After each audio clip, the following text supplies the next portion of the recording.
Inscreva-se no canal, aperta no like, comenta aí no vídeo e compartilha esse vídeo. Me ajuda a espalhar essa mensagem pelo mundo inteiro para que muito mais gente seja impactada.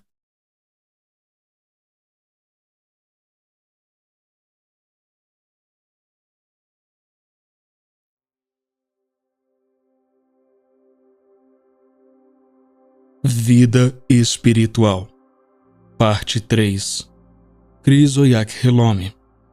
Tradução, adaptação e leitura Mark Janderson, 2023. Sucesso em seu espírito. Sobre tudo o que se deve guardar, guarda o teu coração, porque dele procedem as fontes da vida.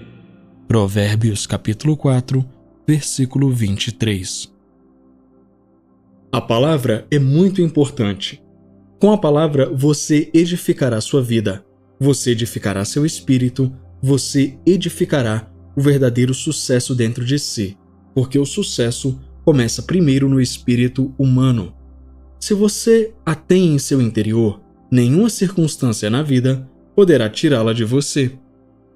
Mas se você não a tiver em seu interior, sua vida dependerá das circunstâncias e o sucesso circunstancial não é o verdadeiro sucesso. Isso aconteceu com muitas pessoas. Suas vidas dependem de quão boas as coisas estão em seu país, em suas finanças, em seu emprego, em seu local de trabalho, etc. E assim, você tem muitas pessoas vagando por aí em busca de pastagens mais verdes. Mas esse não deve ser você. O sucesso está embutido em seu espírito. Você é a semente de Abraão. Isso significa que a jornada da sua vida deve seguir apenas uma direção, para cima e para frente. Seu sucesso não depende das circunstâncias. Foi assim que Deus planejou, porque Ele mesmo é independente das circunstâncias. Você nasceu à imagem e semelhança dele. A natureza que Ele te deu é de glória e grandeza cada vez maiores, sempre progredindo. Esta deve ser a sua mentalidade. Caso contrário, você será como qualquer outra pessoa cuja vida depende das circunstâncias, que continua orando para que tudo fique bem. Mas um filho de Deus, que entende a palavra, não vive assim. Ele traz o sucesso de dentro. A Bíblia diz que do seu coração vêm as fontes da vida. O Senhor Jesus disse em Mateus 12, versículo 35: O homem bom, do bom tesouro do coração, tira coisas boas. O sucesso e todas as coisas boas da vida estão em você. Traga-os para fora. Confissão. O maior vive em mim. Meu espírito é despertado e estimulado para ser independente das circunstâncias, para produzir sempre coisas boas, independentemente da situação ao meu redor. A palavra de Deus em meu espírito produz riqueza, prosperidade e sucesso a qualquer hora e em qualquer lugar. Aleluia! O Espírito Santo, Deus trabalhando em você. Não crês tu que eu estou no Pai e que o Pai está em mim? As palavras que eu vos digo, não as digo de mim mesmo, mas o Pai que está em mim é quem faz as obras. João capítulo 14, versículo 10. O Espírito Santo é o agente ativo da divindade. Ele é o poder de Deus. Ele realiza os atos de Deus. O homem foi criado e formado pelo Espírito Santo. Tudo que Deus faz fora do seu trono é feito pelo Espírito Santo. Nada funciona sem o Espírito Santo. Não há vida sem ele. O Senhor Jesus, nos dias de seu ministério terreno, nada fez sem o Espírito Santo. Em nosso versículo inicial, ele identifica o Espírito Santo como o Pai que habita nele e faz a obra. Esse é um feito a ser reconhecido em sua vida como cristão. O Espírito Santo em sua vida é a chave para o sucesso extraordinário e absoluto. Nenhum daqueles que andaram com ele, conforme revelado nas Escrituras, jamais foi derrotado. Nenhum foi fracassado. Todos que o receberam ganharam maestria e se tornaram campeões. Muitos na igreja hoje precisam saber com certeza quem é o Espírito Santo e seu ministério em suas vidas. Ele é Ele mesmo Deus. Se você realizar qualquer tarefa para o Senhor em sua igreja local, por exemplo, até e a menos que você a execute pelo poder do Espírito, não haverá impacto. Você pode entender melhor a submissão de Paulo em Colossenses capítulo 1, versículo 29, ao descrever sua total dependência do poder do Espírito para um trabalho ministerial eficaz. Ele disse: "Para isso também trabalho, esforçando-me segundo a sua operação, que opera poderosamente em mim." Deve ser o mesmo para cada um de nós. A Bíblia diz: "Porque é Deus quem opera em vós, tanto querer como realizar, segundo a sua boa vontade." Filipenses capítulo 2, versículo 13. Isso está se referindo ao Espírito Santo. Você não pode fazer a obra de Deus ou mesmo viver a vida cristã sem o Espírito Santo. Zacarias 4, versículo 6 diz: "Não por força, nem por violência, mas pelo meu Espírito, diz o Senhor dos Exércitos." É pela mesma razão que Ele nos quer perpetuamente cheios do Espírito Santo. Efésios 5:18. O Espírito Santo é Deus trabalhando em você, edificando você e edificando outros através de você. Oração. Querido Pai, obrigado pelo dom do Espírito Santo que veio fazer morada no meu coração permanentemente. Em tudo o que faço, reconheço-o como meu ajudador, consolador, conselheiro, intercessor, advogado, fortalecedor e apoiador. Sou totalmente dependente de seu poder, aproveitando a sua habilidade, força e sabedoria divinas trabalhando em mim para cumprir o meu propósito, em nome de Jesus. Amém. Sua receita para uma vida feliz. Porque quem quer amar a vida e ver os dias bons, refreia a sua língua do mal, e os seus lábios não falem engano. Aparte-se do mal e faça o bem. Busque a paz e siga-a. 1 Pedro capítulo 3, versículos 10 e 11. O plano de Deus para você é que você viva uma vida gloriosa, feliz e entusiasmada todos os dias, independentemente dos acontecimentos ao seu redor.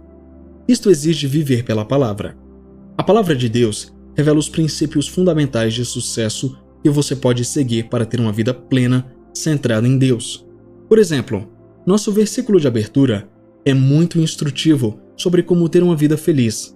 Na tradução da Bíblia Viva está escrito: "Se você deseja uma vida boa e feliz, mantenha o controle de sua língua e proteja seus lábios de contar mentiras. Afaste-se do mal e faça o bem. Procure viver em paz, mesmo que tenha que correr atrás dela para pegá-la e segurá-la." A advertência é clara. Você quer uma vida maravilhosa? Você decide. Evite o mal e faça o bem. Viva pacificamente com todos os homens. Pratique isso. Deus está te dando a receita para uma vida de sucesso, uma vida cheia de alegria e coisas boas. Sua vida será linda, gratificante, inspiradora e excelente se você viver pela palavra. A palavra dele é muito simples, mas tem o poder de produzir o que diz. É o seu manual de instruções para a vida, a luz que te guia na justiça, na glória e na vitória. 1 Tessalonicenses capítulo 5, versículo 16 diz: "Alegrai-vos sempre." Coloque isso para funcionar em sua vida. Esteja sempre cheio de alegria, pois a alegria do Senhor é a sua força. Oração. Querido Pai, obrigado por me dares uma vida tão linda, extraordinária, emocionante, gratificante, excepcional e excelente. Uma vida gloriosa que irradia alegria, excelência e paz. Independentemente das circunstâncias contrárias, desperto a alegria interior. Tua glória, graça e justiça são vistas e manifestadas em mim, em nome de Jesus. Amém. Tenha bom ânimo. Estas coisas vos tenho dito, para que em mim tenhais paz. No mundo tereis aflições, mas tende bom ânimo, eu venci o mundo. João capítulo 16, versículo 33. Imagine que você estava em um voo, que estava passando por alguma turbulência e começou a ficar preocupado. Então você ouviu o comandante dizer: "Por favor, informamos que há uma turbulência no ar, mas não é um problema de forma alguma. Portanto, sente-se e relaxe. Estamos bem." Com certeza, você sentiria uma calma súbita, a ansiedade desapareceria. Por quê? O comandante disse que a turbulência não importa. Esse é o tipo de garantia que temos de Jesus em nosso versículo de abertura. Ele disse: "Tende bom ânimo, eu venci o mundo." Palavras muito poderosas, reconfortantes e edificantes. No meio das provações, tentações, problemas, em meio à perseguição e ao ódio, Ele quer que você tenha bom ânimo, porque tudo vai ficar bem. Nunca permita tristeza e infelicidade em sua vida como resultado de tudo que você está passando. Você é um vencedor em Cristo Jesus. Mesmo quando as coisas não parecem estar indo bem, não se assuste. A palavra diz: "Tende por motivo de grande alegria o passardes por diversas provas." Tiago capítulo 1, versículo 2. Essa situação desafiadora é para sua promoção e testemunho. Você vive no topo da montanha porque está sentado junto com Cristo no lugar de glória e domínio. Portanto, quando enfrentar situações angustiantes, momentos turbulentos, viva acima deles. Cristo nos tornou senhores das circunstâncias.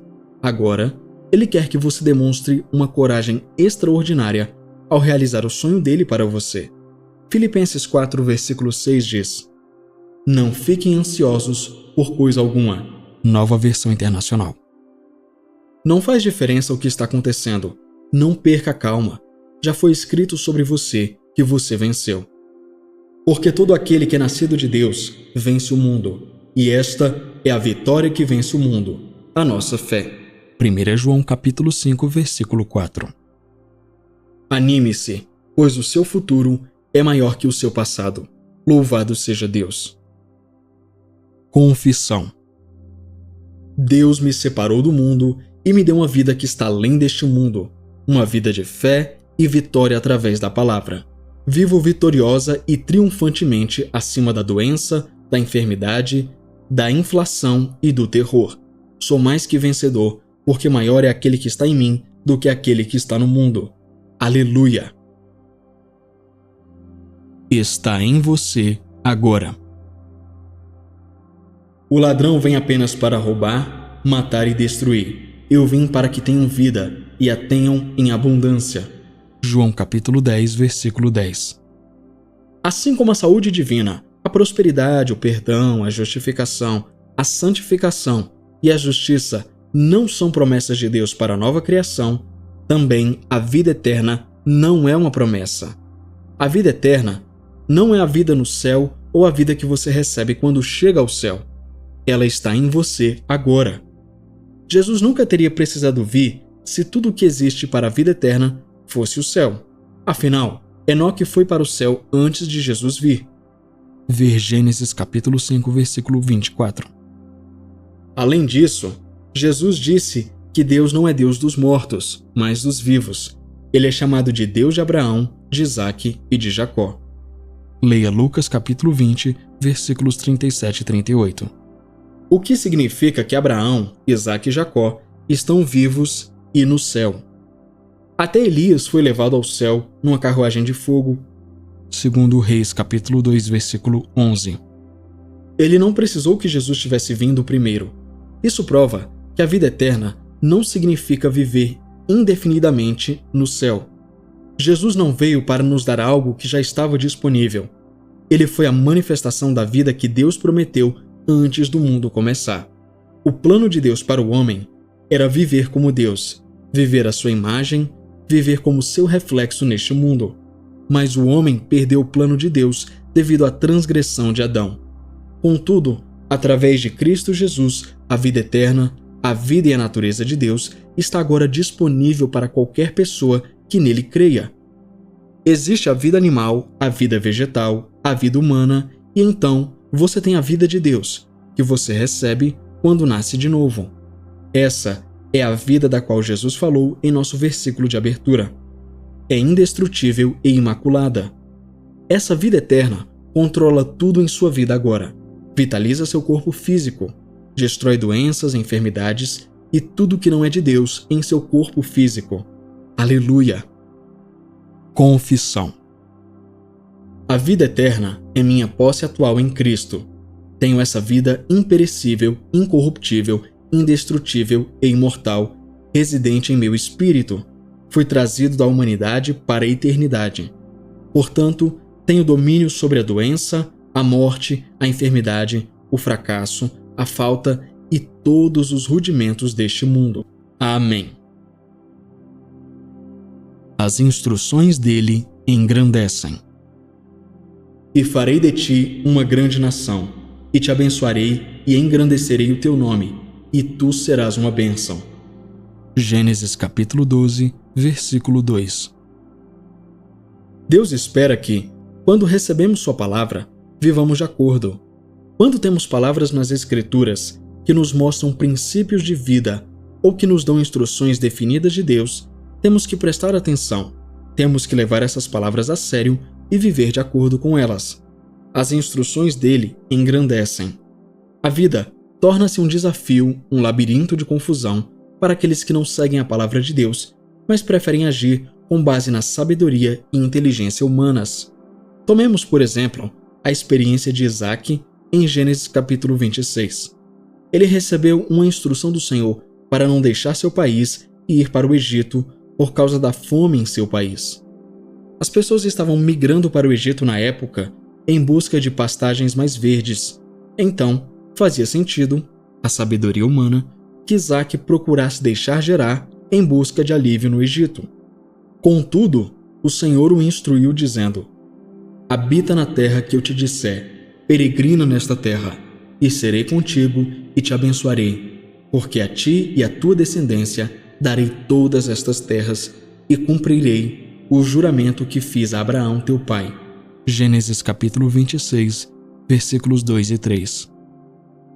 E semeou Isaac naquela mesma terra e colheu naquele mesmo ano 100 medidas, porque o Senhor o abençoava. E engrandeceu-se o homem, e ia enriquecendo-se até que se tornou muito poderoso. Siga a liderança do Espírito de Deus para a sua vida. Não há outro caminho para a grandeza e uma vida de sucesso além de seguir o plano de Deus, suas instruções, vontade e propósito para a sua vida. Não faz diferença a pressão que você está sofrendo. Entregue-se ao Espírito em busca de respostas. Não tome decisões impulsivas que certamente piorariam a situação. Consulte e confie nele para orientação. O Espírito Santo conhece e tem o plano para a sua grandeza e prosperidade. Sua grandeza é o plano e ideia dele. Ele disse a Abraão: farei de ti uma grande nação e te abençoarei e engrandecerei o teu nome, e tu serás uma bênção. Nunca suponha que sua grandeza dependa de suas obras ou de qualquer pessoa.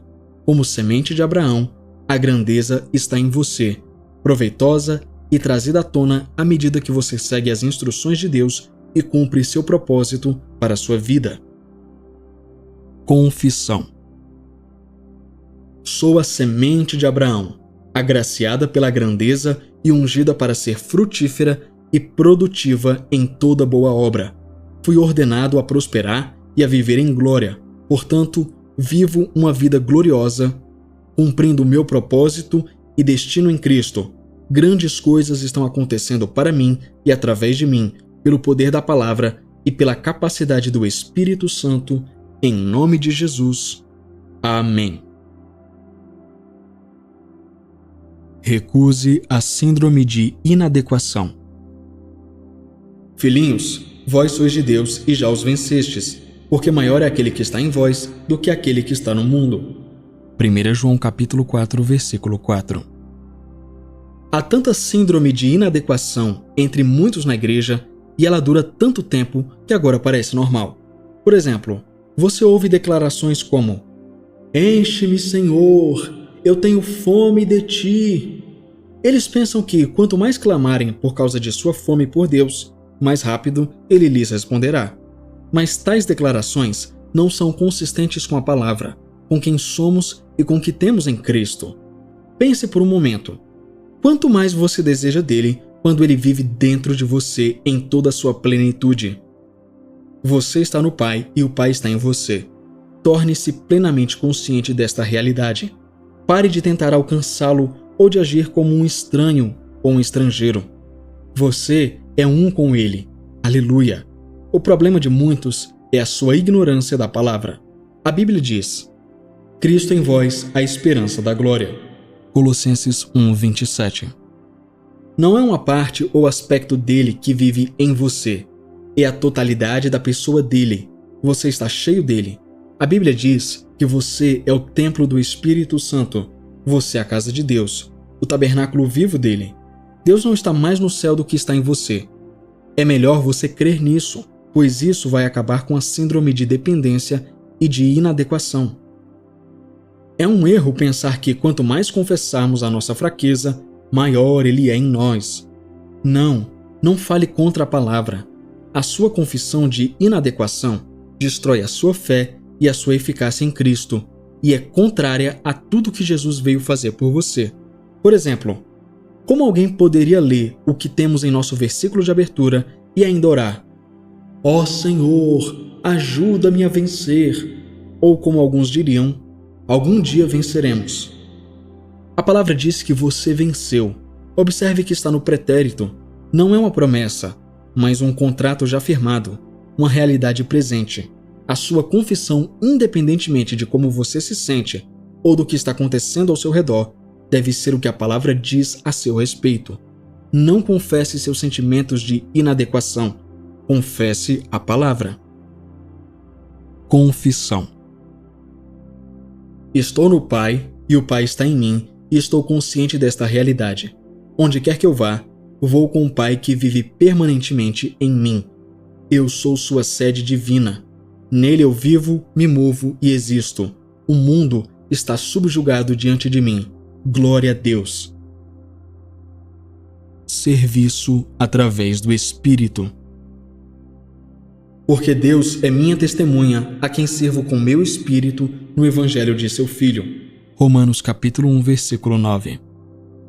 Muitas vezes, quando o Senhor te dá uma responsabilidade ou uma tarefa para cumprir para Ele, geralmente não é porque você é um especialista. Ele te dá essa tarefa e espera que você seja diligente. Ele espera que você dê o seu melhor, mas o mais importante de tudo é que Ele espera que você faça isso pelo poder do Espírito Santo. Nenhuma tarefa na casa de Deus deve ser realizada por pessoas que não estejam cheias do Espírito Santo. Isso ocorre porque não há nada que você possa fazer por Deus que seja aceitável para Ele sem o Espírito Santo. Hebreus 9,14 nos diz que Jesus se ofereceu como sacrifício por meio do Espírito Santo. Sempre foi assim com Deus. Até mesmo no Antigo Testamento, quando o Senhor quis que a vestimenta de Arão, a vestimenta de sacerdote, fosse feita só porque o desenho foi criado por Deus, Moisés teve que fazer com que apenas aqueles a quem o Senhor encheu do Espírito pudessem realizar o trabalho. Êxodo 28, versículo 3. Pense nisso. Ele só permitiria que seus sacerdotes usassem roupas feitas por pessoas cheias do Espírito. Da mesma forma, os artesãos que trabalhariam no tabernáculo tinham que ser cheios do Espírito para fazer o trabalho. Certa ocasião, o Senhor disse a Moisés: reúna 70 líderes dos filhos de Israel para que possam ajudá-lo no trabalho. Então Deus disse: vou tirar do Espírito que está sobre você e colocar sobre eles. Números capítulo 11, versículos 16 e 17. Em outras palavras, sem o Espírito, ele não iria deixá-los realizar o trabalho. É assim que é importante ser cheio do Espírito para servir na casa de Deus. Não faz diferença a capacidade em que você serve na igreja.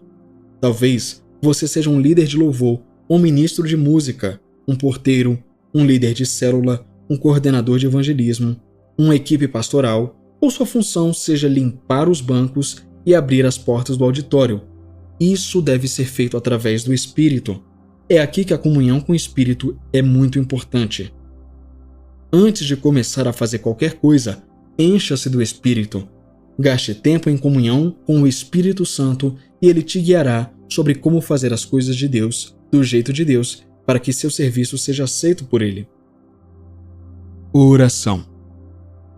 Querido Pai, agradeço a oportunidade de servir em Teu reino. Entrego-me à influência e orientação do Espírito Santo em todos os momentos para purificação e santificação em tudo que faço a serviço de Ti, em nome de Jesus. Amém. Abençoar é dar graças. De outra maneira, se tu bendisseres com o Espírito, como dirá o que ocupa o lugar de indulto, o Amém, sobre a tua ação de graças, visto que não sabe o que dizes? 1 Coríntios capítulo 14, versículo 16. Geralmente, abençoar significa invocar o poder de Deus em algo ou na vida de alguém, resultando em promoção, aumento, avanço, força e etc. Mas há um outro aspecto da bênção. Por exemplo, a Bíblia fala sobre nós bendizermos o Senhor. Como você o bendiz? E quando dizemos, abençoe seu trabalho, como você faz isso? Além disso, nosso versículo de abertura fala sobre bênção no Espírito, isto é, bênção em outras línguas. Como você faz isso?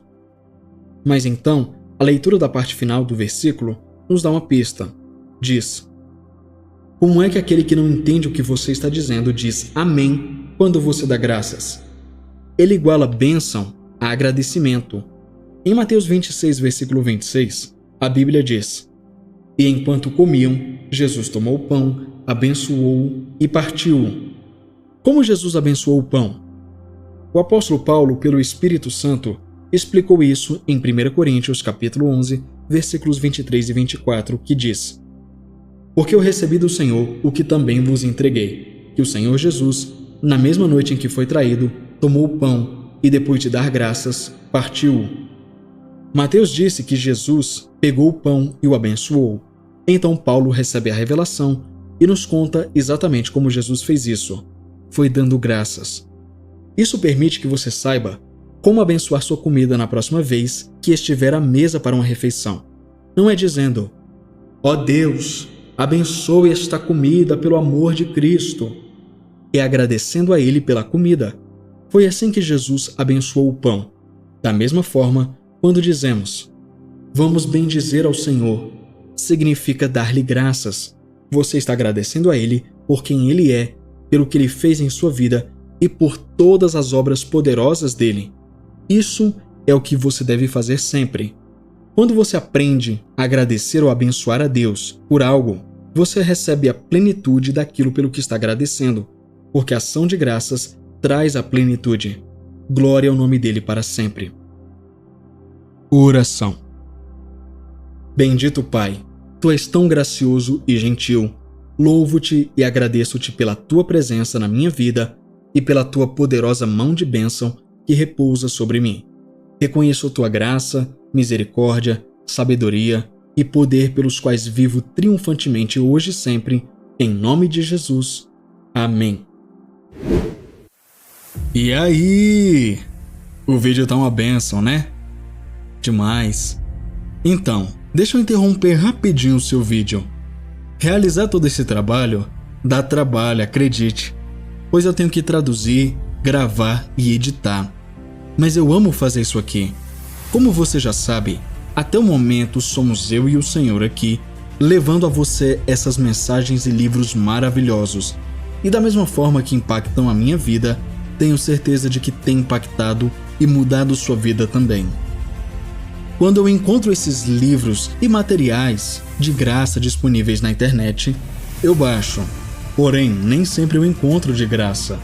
Os livros, principalmente, por serem internacionais, têm o seu preço em dólar. E até a data de hoje, o dólar está na casa dos R$5. Então tudo fica 5 vezes mais caro. Um livro que custa $20 fica mais de R$100. E eu preciso da sua ajuda. Por isso, se você tem sido abençoado por essa obra e quer ver ela crescer muito mais, com mais livros, autores, ministros, etc., eu te convido a patrocinar este trabalho. Através da sua contribuição, eu posso continuar a trazer muito mais material para o canal. Pessoas como o Pastor Chris, Kenneth Hagin, Charles Capps, Tyler D. Johnson, Andrew Womack, Bill Johnson, Chris Vallotton e muitos outros ministros serão mais recorrentes aqui no canal, com mensagens e livros. Existe muito material que ainda não está disponível em português e eu decidi trazer para vocês, homens e mulheres de Deus que ainda nem são conhecidos no Brasil, porque não foram traduzidos. Então, te convido a contribuir através da chave Pix que está aparecendo aqui agora na sua tela e também no primeiro comentário fixado.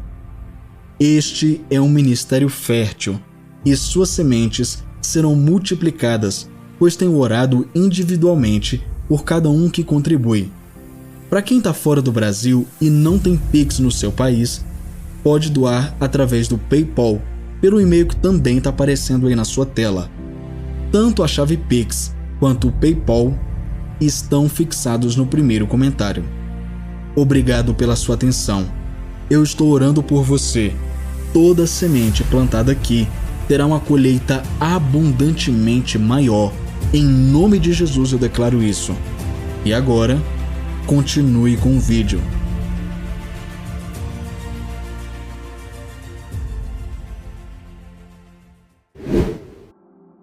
Recuse a síndrome de inadequação. Filhinhos, vós sois de Deus e já os vencestes, porque maior é aquele que está em vós do que aquele que está no mundo. 1 João capítulo 4, versículo 4. Há tanta síndrome de inadequação entre muitos na igreja e ela dura tanto tempo que agora parece normal. Por exemplo, você ouve declarações como: "Enche-me, Senhor, eu tenho fome de ti." Eles pensam que quanto mais clamarem por causa de sua fome por Deus, mais rápido ele lhes responderá. Mas tais declarações não são consistentes com a palavra, com quem somos e com o que temos em Cristo. Pense por um momento. Quanto mais você deseja dele quando ele vive dentro de você em toda a sua plenitude? Você está no Pai e o Pai está em você. Torne-se plenamente consciente desta realidade. Pare de tentar alcançá-lo ou de agir como um estranho ou um estrangeiro. Você é um com ele. Aleluia! O problema de muitos é a sua ignorância da palavra. A Bíblia diz: Cristo em vós, a esperança da glória. Colossenses 1:27. Não é uma parte ou aspecto dele que vive em você. É a totalidade da pessoa dele. Você está cheio dele. A Bíblia diz que você é o templo do Espírito Santo. Você é a casa de Deus, o tabernáculo vivo dele. Deus não está mais no céu do que está em você. É melhor você crer nisso, pois isso vai acabar com a síndrome de dependência e de inadequação. É um erro pensar que quanto mais confessarmos a nossa fraqueza, maior ele é em nós. Não fale contra a palavra. A sua confissão de inadequação destrói a sua fé e a sua eficácia em Cristo, e é contrária a tudo que Jesus veio fazer por você. Por exemplo, como alguém poderia ler o que temos em nosso versículo de abertura e ainda orar: "Ó Senhor, ajuda-me a vencer", ou como alguns diriam: "Algum dia venceremos"? A palavra diz que você venceu. Observe que está no pretérito. Não é uma promessa, mas um contrato já firmado, uma realidade presente. A sua confissão, independentemente de como você se sente ou do que está acontecendo ao seu redor, deve ser o que a palavra diz a seu respeito. Não confesse seus sentimentos de inadequação. Confesse a palavra. Confissão. Estou no Pai e o Pai está em mim e estou consciente desta realidade. Onde quer que eu vá, vou com o Pai que vive permanentemente em mim. Eu sou sua sede divina. Nele eu vivo, me movo e existo. O mundo está subjugado diante de mim. Glória a Deus. Serviço através do Espírito. Porque Deus é minha testemunha, a quem sirvo com meu espírito no Evangelho de seu Filho. Romanos capítulo 1, versículo 9. Muitas vezes, quando o Senhor te dá uma responsabilidade ou uma tarefa para cumprir para Ele, Geralmente, não é porque você é um especialista. Ele te dá essa tarefa e espera que você seja diligente. Ele espera que você dê o seu melhor, mas o mais importante de tudo é que ele espera que você faça isso pelo poder do Espírito Santo. Nenhuma tarefa na casa de Deus deve ser realizada por pessoas que não estejam cheias do Espírito Santo. Isso ocorre porque não há nada que você possa fazer por Deus que seja aceitável para Ele sem o Espírito Santo. Hebreus 9,14 nos diz que Jesus se ofereceu como sacrifício por meio do Espírito Santo. Sempre foi assim com Deus.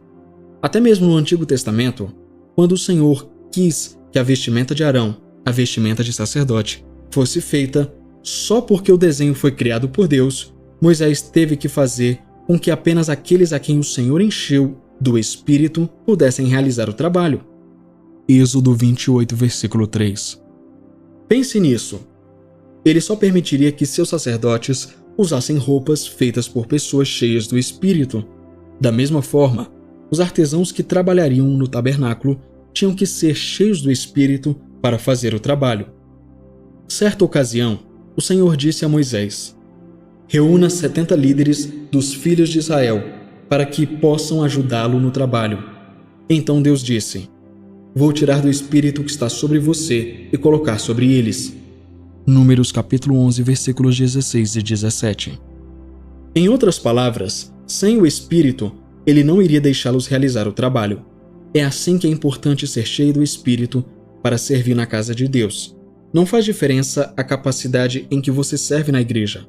Talvez você seja um líder de louvor, um ministro de música, um porteiro, um líder de célula, um coordenador de evangelismo, uma equipe pastoral, ou sua função seja limpar os bancos e abrir as portas do auditório. Isso deve ser feito através do Espírito. É aqui que a comunhão com o Espírito é muito importante. Antes de começar a fazer qualquer coisa, encha-se do Espírito. Gaste tempo em comunhão com o Espírito Santo e ele te guiará sobre como fazer as coisas de Deus, do jeito de Deus, para que seu serviço seja aceito por ele. Oração. Querido Pai, agradeço a oportunidade de servir em Teu reino. Entrego-me à influência e orientação do Espírito Santo em todos os momentos para purificação e santificação em tudo que faço a serviço de Ti, em nome de Jesus. Amém. Abençoar é dar graças. De outra maneira, se tu bendisseres com o Espírito, como dirá o que ocupa o lugar de indulto, o Amém, sobre a tua ação de graças, visto que não sabe o que dizes? 1 Coríntios capítulo 14, versículo 16. Geralmente, abençoar significa invocar o poder de Deus em algo ou na vida de alguém, resultando em promoção, aumento, avanço, força e etc. Mas há um outro aspecto da bênção. Por exemplo, a Bíblia fala sobre nós bendizermos o Senhor. Como você o bendiz? E quando dizemos, abençoe seu trabalho, como você faz isso? Além disso, nosso versículo de abertura fala sobre bênção no Espírito, isto é, bênção em outras línguas. Como você faz isso? Mas então, a leitura da parte final do versículo nos dá uma pista. Diz: como é que aquele que não entende o que você está dizendo diz amém quando você dá graças? Ele iguala bênção a agradecimento. Em Mateus 26, versículo 26, a Bíblia diz: e enquanto comiam, Jesus tomou o pão, abençoou-o e partiu-o. Como Jesus abençoou o pão? O apóstolo Paulo, pelo Espírito Santo, explicou isso em 1 Coríntios capítulo 11, versículos 23 e 24, que diz: porque eu recebi do Senhor o que também vos entreguei, que o Senhor Jesus, na mesma noite em que foi traído, tomou o pão e, depois de dar graças, partiu-o. Mateus disse que Jesus pegou o pão e o abençoou. Então Paulo recebe a revelação e nos conta exatamente como Jesus fez isso. Foi dando graças. Isso permite que você saiba como abençoar sua comida na próxima vez que estiver à mesa para uma refeição. Não é dizendo: ó Deus, abençoe esta comida pelo amor de Cristo. É agradecendo a Ele pela comida. Foi assim que Jesus abençoou o pão. Da mesma forma, quando dizemos, vamos bendizer ao Senhor, significa dar-lhe graças. você está agradecendo a Ele por quem Ele é, pelo que Ele fez em sua vida e por todas as obras poderosas dele. Isso é o que você deve fazer sempre. Quando você aprende a agradecer ou abençoar a Deus por algo, você recebe a plenitude daquilo pelo que está agradecendo, porque a ação de graças traz a plenitude. Glória ao nome dele para sempre. Oração. Bendito Pai, Tu és tão gracioso e gentil. Louvo-te e agradeço-te pela Tua presença na minha vida e pela Tua poderosa mão de bênção que repousa sobre mim. Reconheço a Tua graça, misericórdia, sabedoria e poder pelos quais vivo triunfantemente hoje e sempre, em nome de Jesus. Amém. Lembrando que abençoar e bendizer são a mesma coisa. A carne e o espírito. Porque as armas da nossa milícia não são carnais, mas sim poderosas em Deus para a destruição de fortalezas. 2 Coríntios capítulo 10, versículo 4. Há aqueles que, mesmo afirmando ser cristãos, são antagônicos ao Evangelho, porque a sua compreensão do Evangelho está corrompida pelas teorias dos homens. Alguns deles podem até ter sido criados na igreja e escolhidos por Deus, como Saul no Antigo Testamento. Mas em vez de seguirem em frente com a palavra, usaram seus sentidos para interpretar Deus e perderam completamente o plano de Deus para eles. Tais pessoas são descritas na Bíblia como pertencentes à casa de Saul, o braço da carne. Elas são governadas pela carne e não pelo espírito. Mas então há a casa de Davi. A Bíblia diz: houve uma longa guerra entre a casa de Saul e a casa de Davi. Mas Davi se fortalecia cada vez mais e a casa de Saul se tornava cada vez mais fraca. 2 Samuel capítulo 3, versículo 1.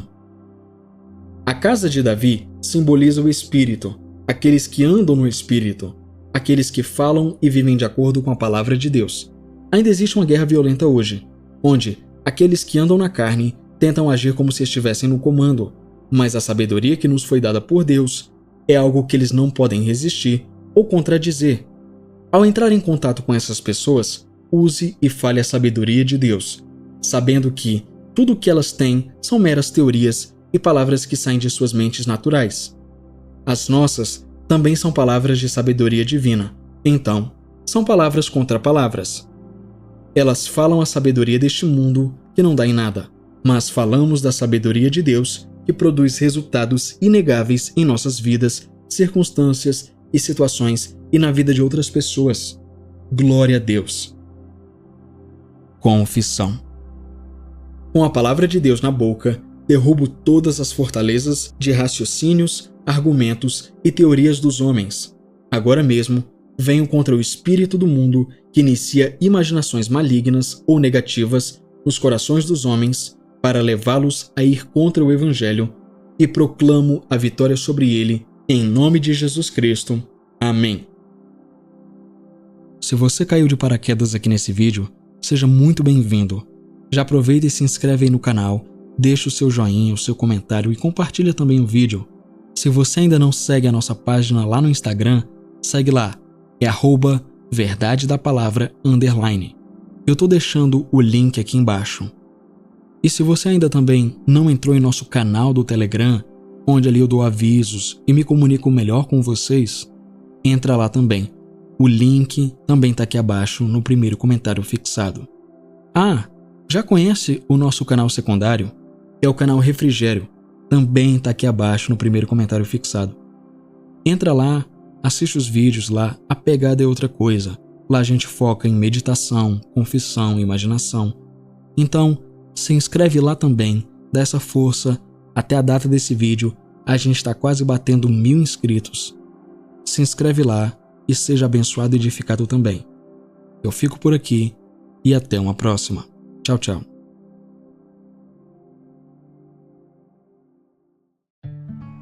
Que bom que você chegou até o final. E aí, já conferiu sua inscrição no canal? Já ativou o sininho? Se você ainda não é inscrito, não perca o seu tempo e se inscreva agora. Também deixa o seu like porque isso ajuda muito o canal e faz com que esse conteúdo alcance mais pessoas. Obrigado pela sua presença aqui e até a próxima. Tchau!